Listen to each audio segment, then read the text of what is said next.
Lucas capítulo 17.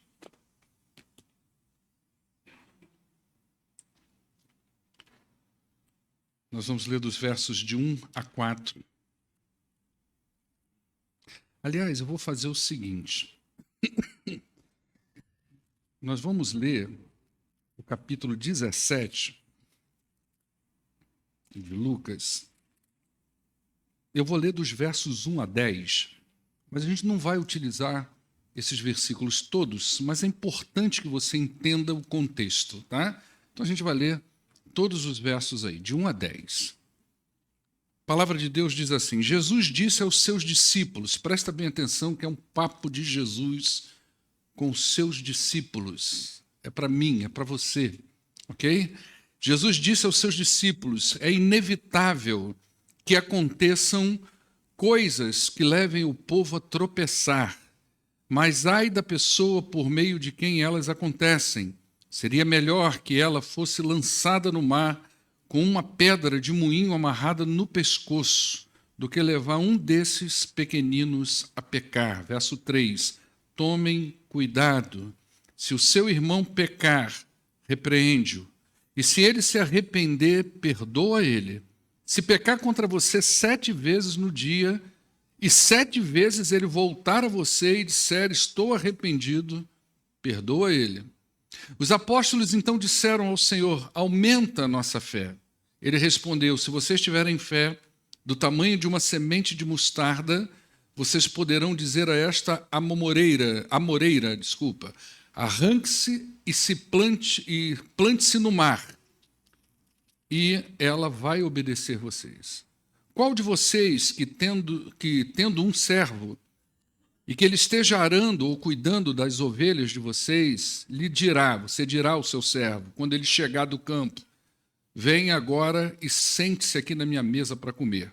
Pelo contrário, você não vai dizer, prepara o meu jantar, apronte-se, sirva-me enquanto como e bebo, não é isso que você vai dizer?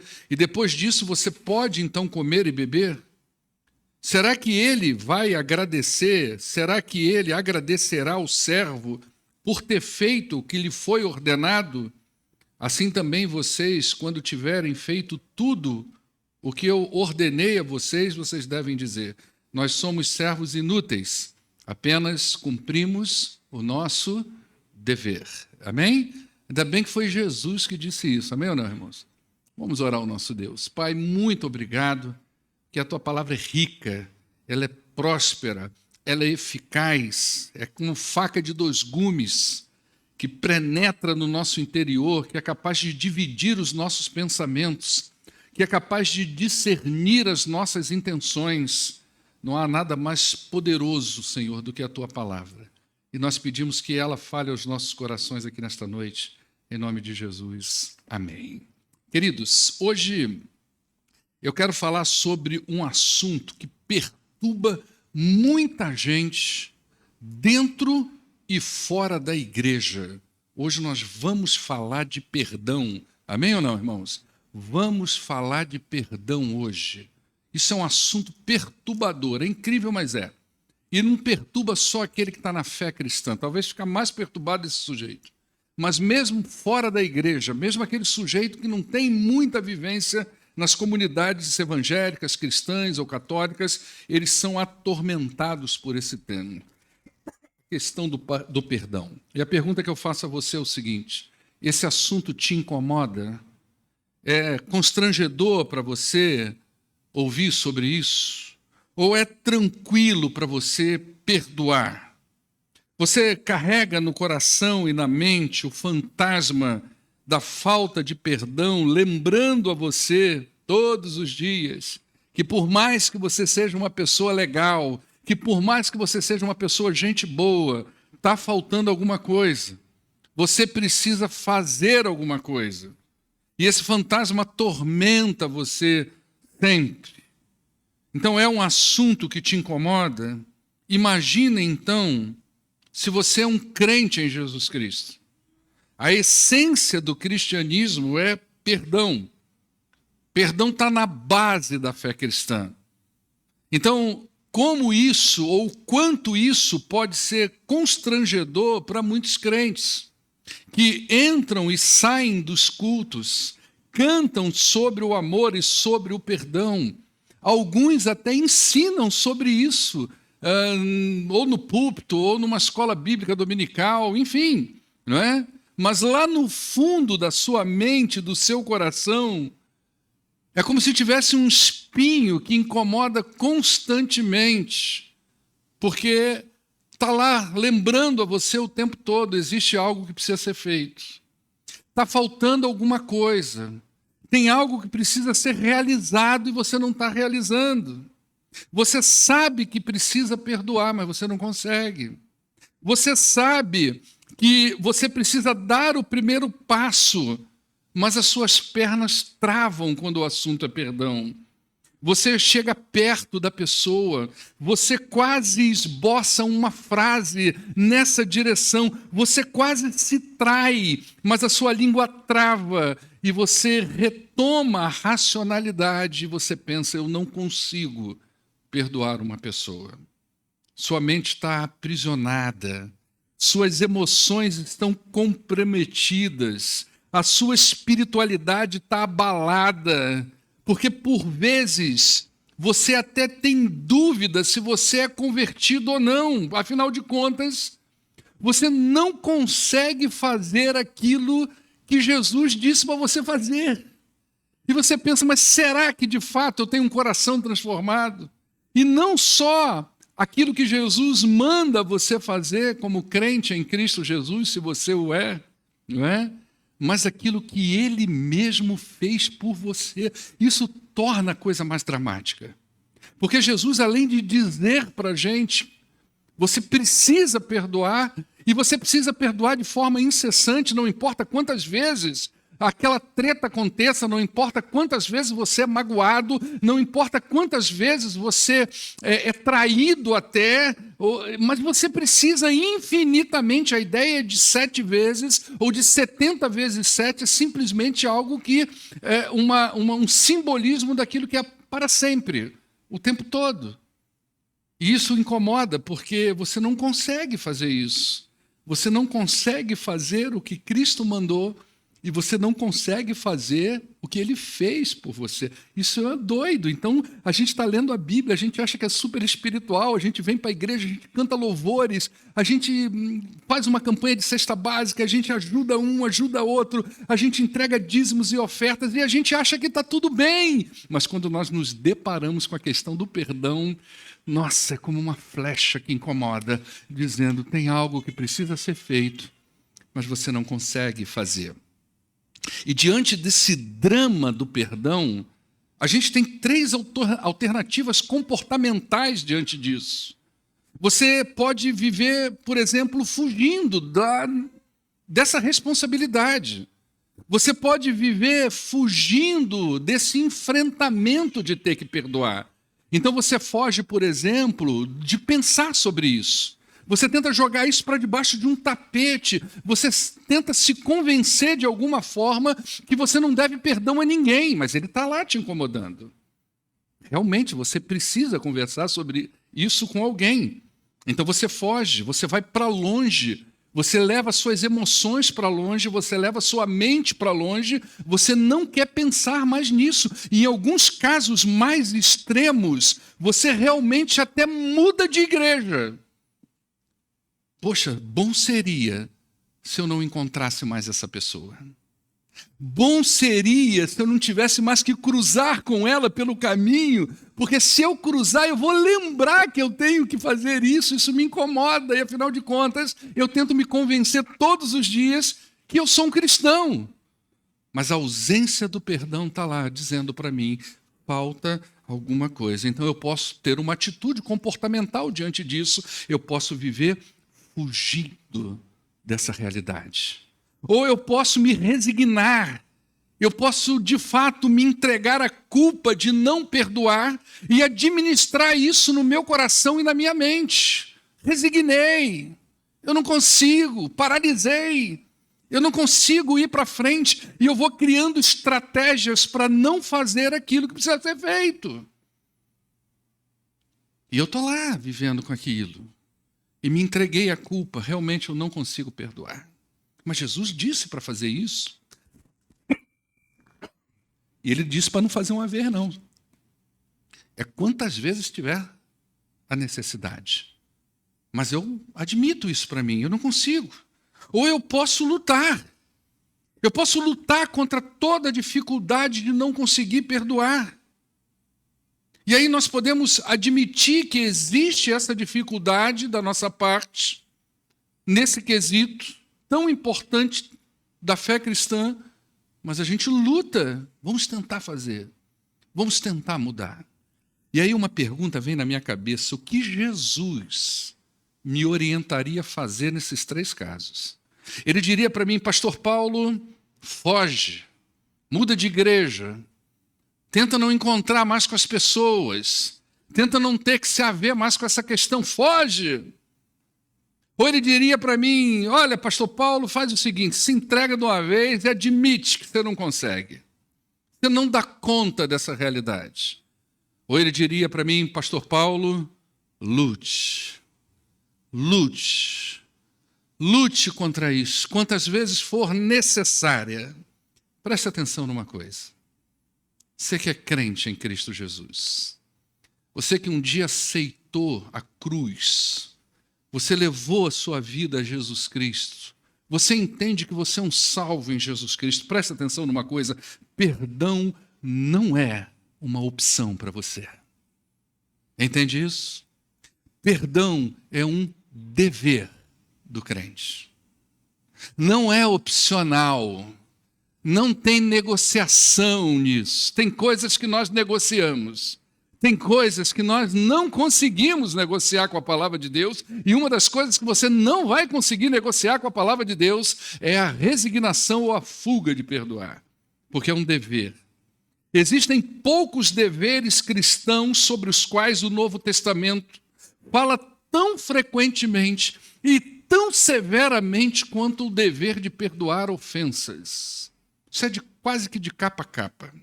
Você tem noção disso? Esse é um dos deveres cristãos que mais é falado na sua Bíblia. Você abre a sua Bíblia, você se depara com ela, com perdão.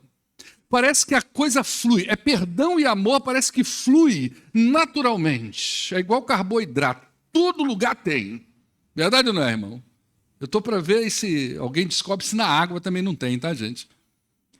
Perdão e amor na Bíblia é desse jeito. Todas as folhas praticamente têm alguma coisa sobre esse tema, não é? Então esse é um dos deveres cristãos que mais é falado na sua Bíblia. E se você tirar o perdão da sua Bíblia, você tira uma parte essencial das Escrituras. Tirar o perdão da Bíblia, presta atenção nisso, tirar o perdão da Bíblia é como tirar o próprio Deus da Bíblia. Porque Deus é perdão. Porque toda relação de Deus com você é baseada no perdão. Toda relação com Deus, tudo que rola entre você e Deus, está fundamentado, amparado, solidificado no perdão. Então, tirar o perdão da Bíblia é como se eu estivesse tirando o próprio Deus da Bíblia. Entende como é louco o negócio do perdão? E nós falamos tanto dele, e nós pregamos tanto sobre ele, e ele tem sido justamente uma pedra de tropeço na vida de muitos bons crentes, né? Tem um autor chamado J.C. Ryle, ele morreu no século passado, né? Nasceu, acho que ele fez uma transição de séculos aí com a sua vida, né? E ele escrevendo sobre essa realidade do perdão, olha o texto que esse cara escreveu. Ele disse assim, ó, sobre o perdão. Esse, falando sobre o perdão, é um teste para a gente verificar se nós mesmos fomos perdoados, disse esse autor. Ele foi bispo em Liverpool, na Inglaterra, ali pelo século XX, início do século XX, se eu não estou enganado. Aquele que não pode perdoar o seu próximo por algumas pequenas ofensas cometidas contra ele, talvez não conheça, por experiência pessoal, o perdão gratuito e completo que Cristo oferece a essa pessoa. E ele cita alguns textos bíblicos que eu não vou citar agora necessariamente, para que não tome muito tempo nosso. E ele continua: essa também, ou seja, a ideia do perdão é uma evidência da habitação do Espírito no coração de uma pessoa. A presença do Espírito no coração sempre será reconhecida pelos frutos que ele produz na vida desse crente. Heide continua dizendo: esses frutos, eles são ativos e passivos também. Aquele que não aprendeu a suportar, a tolerar e a deixar passar muitas coisas, ele vai finalizar dizendo: esse não é nascido do Espírito. E ele vai usar um monte de referência bíblica para falar sobre isso. E por que ele diz isso? É simples.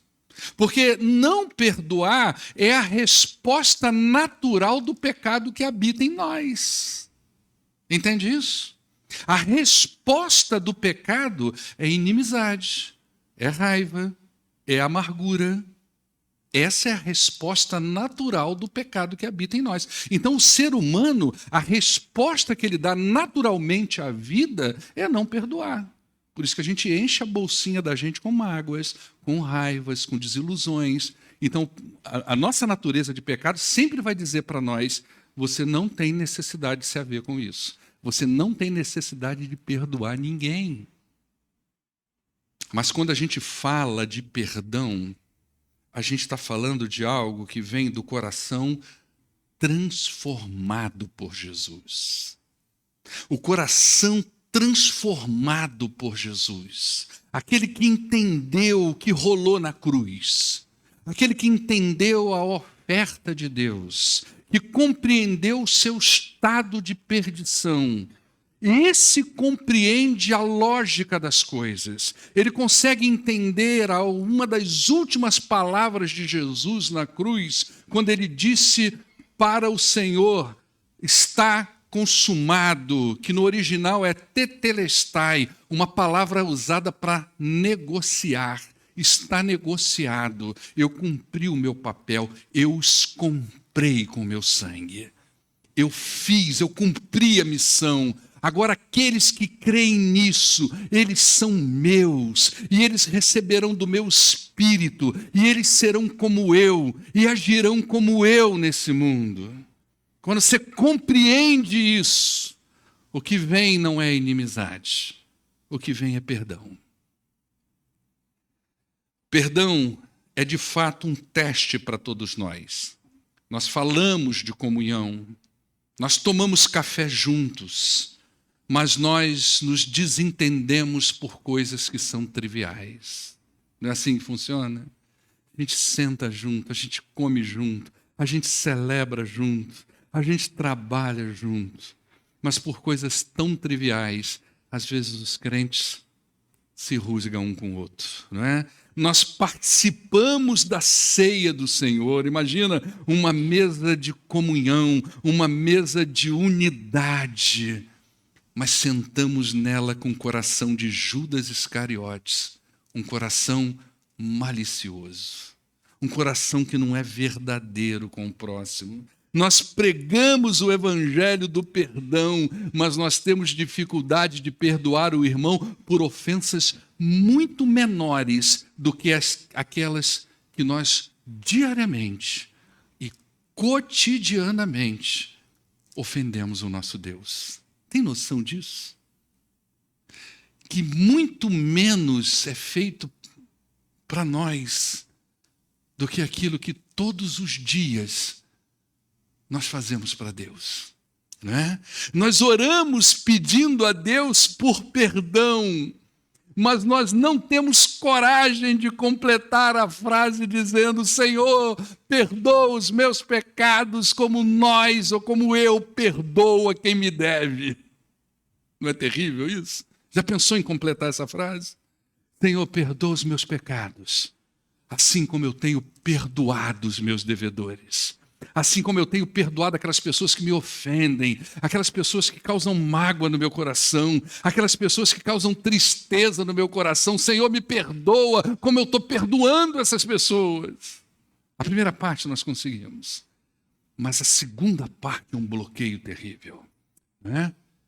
Isso compromete toda a estrutura da nossa vida espiritual. Pastor, como assim? Presta atenção. Não tem o texto que a gente leu? Você observou nesse texto que ele trata de 3 ou 4 assuntos que parece que não tem conexão nenhuma? Ele primeiro fala de escândalo, dos versos 1 a 3, parte A. Se você escandalizar um irmão, você consegue imaginar a cena, a hipérbole que Jesus usa, não é? A pedra de moinho é um negócio tão grande que você não consegue amarrar no pescoço de uma pessoa. Ele está falando, a pedra de moinho são 2 pedras, a de cima ela é furada, é dessa que ele está falando, dessa pedrona que fica em cima, que é jogado o milho ali, e o sujeito roda aquilo, e aquela pedra pesada vai moindo. Você não tem condições de pegar aquilo. E aquilo tem um buraco no meio, por isso que ele fala, amarra. Então ele tá falando uma coisa extrema. Ele está dizendo, olha, cuidado para você não escandalizar um desses pequeninos. Pequeninos não é criança, mas são pessoas que estão iniciando na fé, não é? E ele quer dizer ali, olha, cuidado para você não escandalizar pessoas que estão se aproximando da fé, ou seja, aquele novo convertido, e aqueles que estão desejosos de conhecer a fé cristã. Então, cuidado para que a sua vida não seja escândalo, porque era melhor que você pegasse uma pedrona dessa, amarrasse uma corda nesse buraco, colocasse no seu pescoço e atirasse um ar para ter certeza que você está eliminado. Não tem como sair dessa situação trágica da sua vida. Então, é melhor que você não se meta com isso. Então, do verso 1 até 3a, ele vai falar dos escândalos. Depois dos versos 3b até o verso 4, ele entra com perdão. E ele vai dizer, né, olha, tomem cuidado com isso, e é o seguinte, vocês precisam aprender a perdoar as pessoas. Né? Então, se o teu irmão causou algum dano a você, e ele vier a você 7 vezes ao dia, 7 vezes você vai perdoar ele. Isso não tem a ver com a quantidade, né? Igual aquela história que Jesus disse para Pedro lá em Mateus, se não me engano, capítulo 18, quando vai dizer 70 vezes 7. Não é quantidade, não é 490, não é sobre isso. É sobre algo que você não pode negar isso. Você não pode negar o perdão e você não pode deixar de pedir ele, né? Então ele vai falar de perdão. Depois dos versos 5 a 6, ele vai falar de fé. Por que ele fala de fé dos versos 5 a 6? Não é? Porque ele sabe que naquele momento ali é muito interessante, porque os discípulos, depois de ouvir do escândalo e depois de ouvir sobre o perdão, que é um dos sentimentos da ausência do perdão que mais nos identifica com atitudes mundanas, não é? Ele vai dizer, olha, eu só posso pedir uma coisa ao Senhor, aumenta a nossa fé. Aumenta a minha fé, porque eu não tenho condições de fazer isso. Eu tenho dificuldade de não perdoar, né? Eu vou ter dificuldade nisso, e o problema do escândalo, porque o problema da ausência de perdão, ela cai na categoria de algo que pode escandalizar uma pessoa. Então, uma pessoa que está chegando nova na fé, uma pessoa que está começando a desejar as coisas de Cristo, e ela consegue ver que dentro da comunidade cristã a questão do perdão não é resolvida, ela pode se escandalizar, porque a ausência do perdão é algo mundano dentro da gente, é uma identificação com o mundo. Não é uma identificação com Cristo, a identificação com Cristo é perdoar. Então, a ausência do perdão, ela quase que cai na categoria de algo que pode escandalizar um desses pequeninos. Então, o discípulo cai a ficha e ele diz, aumenta a nossa fé. Nós precisamos ter fé para isso. E logo depois, por fim, ele fala do dever do crente. Esse é o dever de todo crente. Ele nem deve se vangloriar se ele consegue perdoar alguém, pois a fé para perdoar é um dom de Deus, é Deus que dá essa capacidade através do seu Espírito. E nós somos apenas, disse Jesus, servos inúteis diante disso. Então você vê a conexão, como a nossa vida espiritual ela fica abalada e completamente abalada quando nós não conseguimos trabalhar a questão do perdão entre nós. E por que nós somos servos inúteis na visão de Jesus? Porque a gente consegue fazer apenas o básico para viver, não é? E perdoar requer de nós um esforço que vai além do normal. Mexe com estruturas internas muito poderosas, mexem com crenças muito enraizadas dentro da gente sobre o outro, sobre o que é perdoar uma pessoa e sobre o que é receber perdão de uma pessoa. Então, quando a gente caminha na direção do perdão, muita coisa é mexida dentro da gente. Nós precisamos de muita fé. Nós precisamos quebrar isso com oração, nós precisamos quebrar isso com conhecimento da palavra de Deus, porque mexe com estruturas poderosas dentro da gente. Por isso requer de nós um esforço além do normal. Não vem de forma mágica, são decisões que nós tomamos na vida. Perdoar envolve uma mudança drástica de mente e de coração. Perdoar é uma libertação. Entende isso? Perdoar é uma libertação. Pessoas que perdoam se libertam de correntes poderosas. Entende isso? Pessoas que perdoam se libertam de correntes poderosíssimas. Uma delas, o próprio pecado, porque não perdoar de acordo com o contexto bíblico, nós estamos desobedecendo um mandamento do Senhor. Lá em 1 João, por exemplo, capítulo 3, versos 11 e 12, aquele que participou, que é João, dessa conversa aqui com Jesus, né? O texto lá em 1 João, capítulo 3, verso 11, diz assim: esta é a mensagem que vocês ouviram desde o princípio, não é? Que devemos amar uns aos outros. Verso 12, não sejamos como Caim, que pertencia ao maligno e matou seu próprio irmão. E por que ele matou o seu irmão? Porque as suas obras eram más e a do seu irmão eram justas. Então a ideia do amor e do perdão é um mandamento bíblico. O texto que nós lemos, Jesus está mandando diretamente sobre o perdão. E quando eu não perdoo, eu estou simplesmente desobedecendo um mandamento direto de Jesus. E quando eu perdoo, eu sou livre dessa corrente do pecado, dessa corrente da desobediência. Outra coisa que eu sou liberto quando eu perdoo é da minha própria vaidade pessoal. Porque quando eu não perdoo, eu penso que eu sou melhor do que quem me ofendeu. E não sou, eu sou um pecador igual.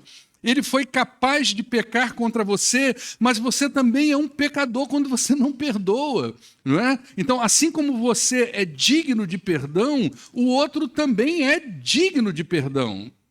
E aí, tem aquela parábola lá em Mateus capítulo 18, verso 21 em diante, e essa parábola, eu não vou ler ela toda, eu vou explicá-la para você. Ela é interessante porque ela vem depois que Jesus fala para os seus discípulos, quando eles perguntam sobre o perdão, quantas vezes nós devemos perdoar? E Jesus fala 70 vezes 7. E aí logo depois ele vai contar essa parábola, não é? E essa parábola é muito interessante no decorrer aí dos versículos, porque fala exatamente daqueles dois homens. O rei, ele se aproxima diante do rei e ele tem muita dívida, uma dívida impagável. Quando você vai calcular isso, esses 10.000 talentos, é uma dívida impagável, é um valor absurdo de se pagar. Então ele estava mostrando ali o extremo da coisa, uma hipérbole, uma coisa extremista. Esse cara não tem como pagar a esse rei. E quando ele chega perto do rei e essa dívida ali é conversada sobre isso, o rei perdoa essa dívida, uma dívida impagável. E quando ele sai daquele contexto de perdão, daquele contexto que ele é realmente abençoado com graça, com misericórdia, com amor e com perdão, ele então agora vai encontrar uma pessoa que deve a ele uma quantia muito menor. E ele pega esse sujeito e espreme o cara na parede e diz: você não vai sair dessa situação que nós estamos aqui enquanto você não resolver a sua vida comigo. E isso vem logo depois que Jesus fala que nós devemos perdoar 70 vezes 7. Né? Então, aquele servo ali naquela hora, ele se acha melhor do que o outro. Eu sou digno de receber perdão. Eu sou digno de ser amado por Deus. Mas você não é digno de receber o meu perdão. A pergunta que fica para nós nessa parábola é: quem nós somos nela? quem nós somos nessa parábola. Outra libertação que o perdão traz para a gente é a libertação do rancor. Pessoas que não perdoam tendem a ser rancorosas, amarguradas, seu coração está aprisionado na decepção, na dor. O coração liberto, ele muda o semblante de uma pessoa. Muda. Provérbios, capítulo 15, verso 13, olha o que diz. O coração, a alegria do coração transparece no rosto, mas o coração amargurado abate o espírito. Quer fazer um teste? Você acha que dá, Eli? Vamos fazer um teste? Olha a diferença da coisa, presta atenção. Olha para mim aqui, naquela versão Tropa de Elite. Ok? Não ri não, tá, irmão? Fecha o rosto. Fechou? Agora olha para a pessoa do seu lado com o rosto fechado. Olha para ele. Agora abre um sorrisão. Mostra a sua versão feliz, alegre. Olha, não muda a cara da pessoa? Eu tive uma experiência, gente, presta atenção nisso. Eu tive uma experiência uma vez, isso deve ter uns 17, 18 anos atrás. Eu estava numa cidade, eu fui pregar nessa cidade, e uma família na rua nos encontrou, e tinha uma mãe, acho que o pai e uma filha. A filha era temporã, você via que ela era bem mais nova do que os pais, do que a realidade ali da idade do casal. E na hora que nós falamos com aquela pessoa na rua, essa moça devia ter os seus 17 anos, mais ou menos, 18, não me lembro. E ela falava comigo assim, feliz, rindo, numa boa. Eu falei, olha, vamos estar no culto, coisa e tal, e foi para o culto. E sentou. A igreja lá, de comprimento, é quase o dobro dessa. Então, a metade da igreja é mais ou menos no irmão Ananias ali, talvez um banco ou dois atrás. E essa família chegou e sentou lá. E eu estou no púlpito pregando. Naquela época eu ainda enxergava um pouquinho melhor. E eu bati o olho naquela família, que eu tinha acabado de encontrar na parte da tarde, eu não conseguia reconhecer a moça. Você lembra disso? Eu não conseguia reconhecer aquela moça, parecia uma outra pessoa devido ao drama do seu semblante. Quando nós perdoamos, até a nossa aparência muda, porque sai um peso de rancor de dentro da gente. Um peso de amargura é arrancado do coração da gente. São libertações que o perdão dá. O perdão traz cura física. Eu já conheci gente que teve a sua saúde renovada quando deliberou perdão. Era exame que dava nódulo não sei aonde, isso não sei aonde, aquilo não sei aonde. E eu estou com câncer aqui, estou com câncer ali. Incrível. Um dia o exame não dá nada mais. O que aconteceu? Eu perdoei. Mudou. Até engordou. Perdão engorda. Mudou a saúde da pessoa quando deliberou perdão. Aí você não vai perdoar mais, né? Que você não quer engordar. Né? Olha lá, hein, gente. Você vê isso aí, hein?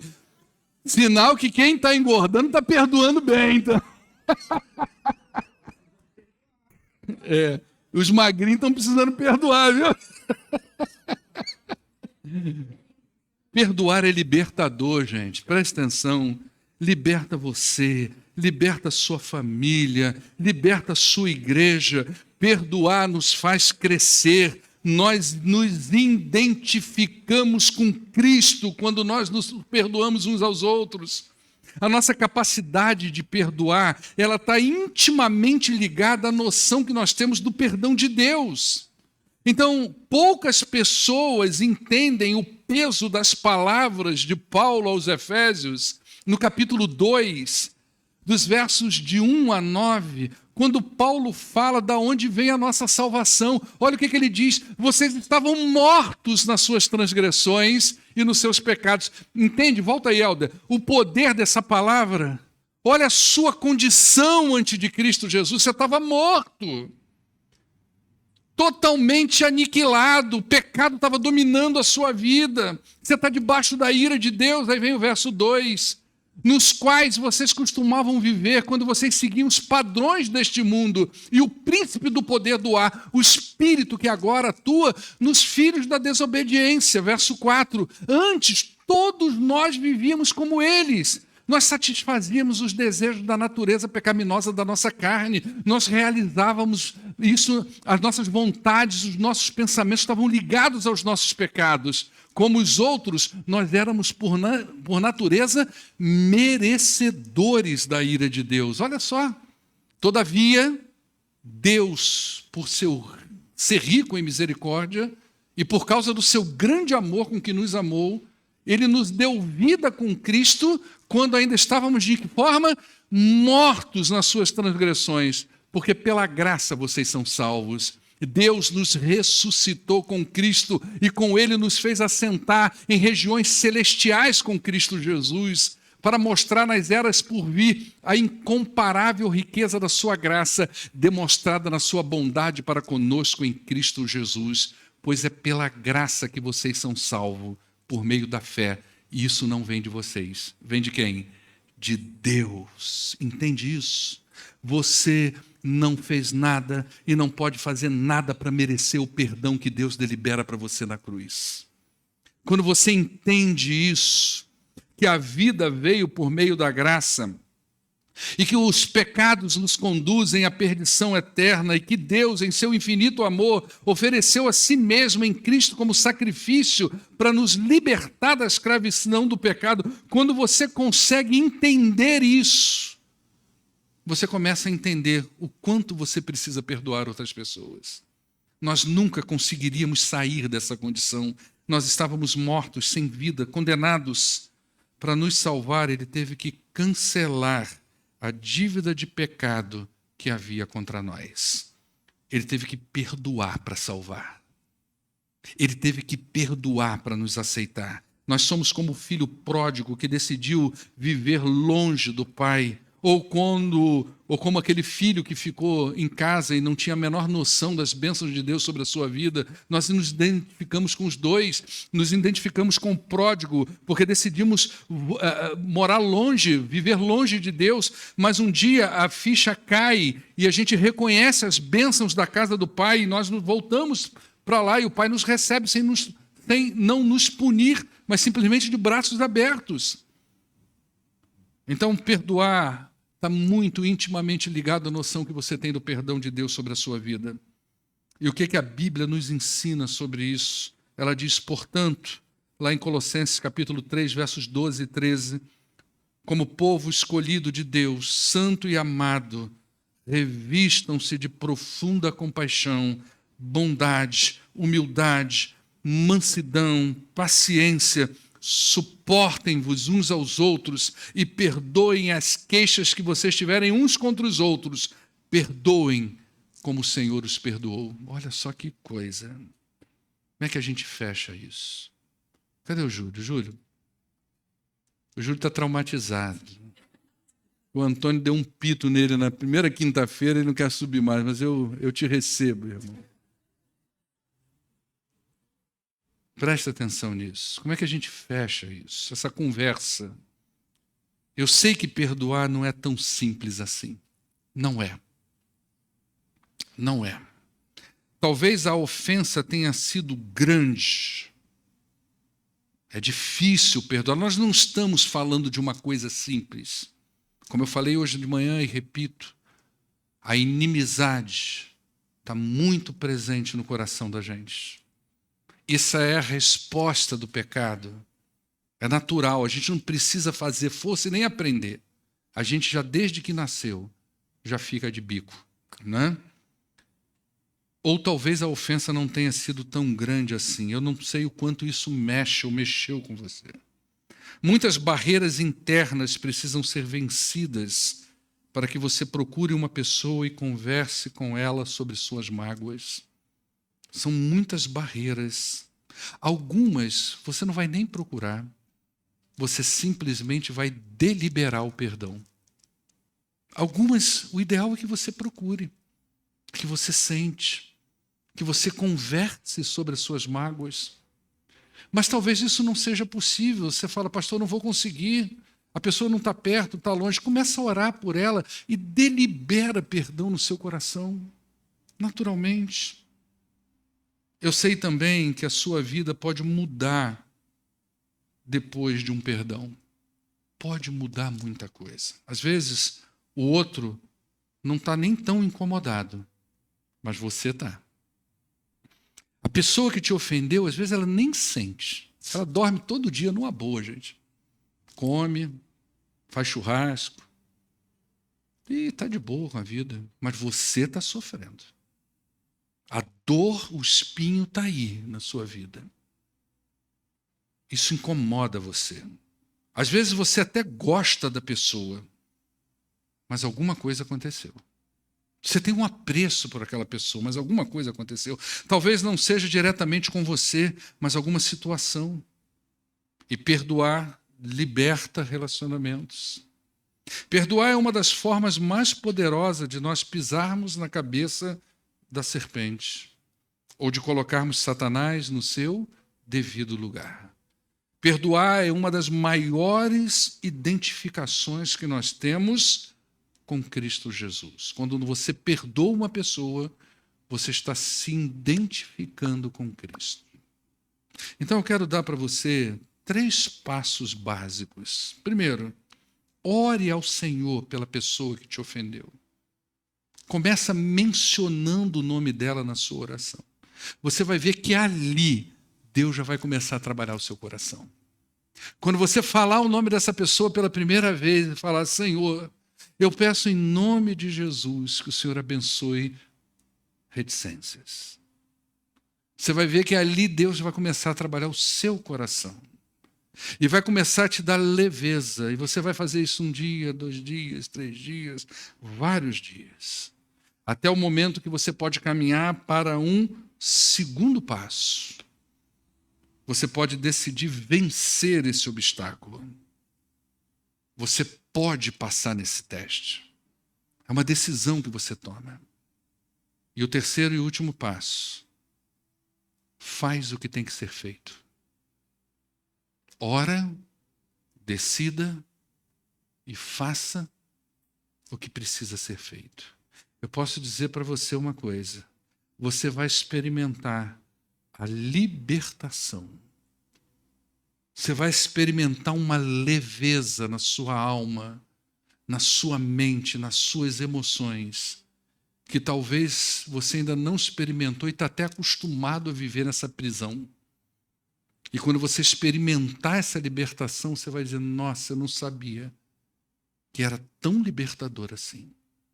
Então ore, decida vencer e faz o que precisa ser feito.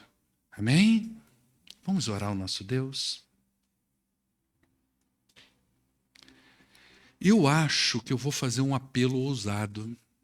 Não está isso no meu script, mas eu estou sentindo o desejo de fazer isso. Não vou pedir que você venha aqui na frente, não é nada disso. Pode ficar aí no seu lugar. Vou pedir que você baixe a sua cabeça. Mas se você entende na sua vida, talvez esse seja um dos passos da libertação. Se você hoje, depois que ouviu esse bate-papo sobre perdão, você entendeu que essa é uma questão que você precisa resolver. Você entendeu isso, você não sabe como, você não tem força, para você é muito difícil e eu quero dizer que eu compreendo você. Mas se isso depois de tudo que a gente falou aqui, se você quiser dizer para Deus, Senhor, eu entendi e é uma questão que eu preciso resolver. Eu não tenho força. Eu preciso de oração. Eu preciso de uma intervenção do Senhor na minha vida. Aumenta a minha fé. Eu quero orar por você. Levanta uma das suas mãos.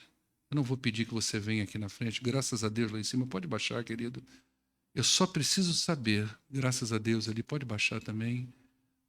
Graças a Deus ali em cima. Pode baixar. Tem mais?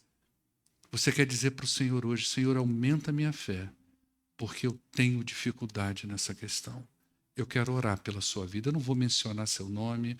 Eu só vou pedir que você se identifique. É o primeiro passo da coragem. Você quer que eu ore por você? Levante uma de suas mãos. Você que ainda não levantou. Tem mais alguém? Graças a Deus, pode baixar aqui na frente. Tem mais? Lá em cima já vi sua mão, pode baixar também.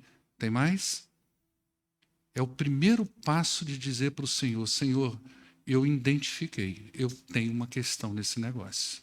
Quero o tratamento do Senhor. Tem mais alguém? Levante uma de suas mãos, quero orar por você. Pode baixar, graças a Deus, já vi você, já vi aqui também, pode baixar. Tem mais? Tem mais? Graças a Deus ali, pode baixar, ali atrás também já vi, tem mais? Maravilha, vamos ficar de pé.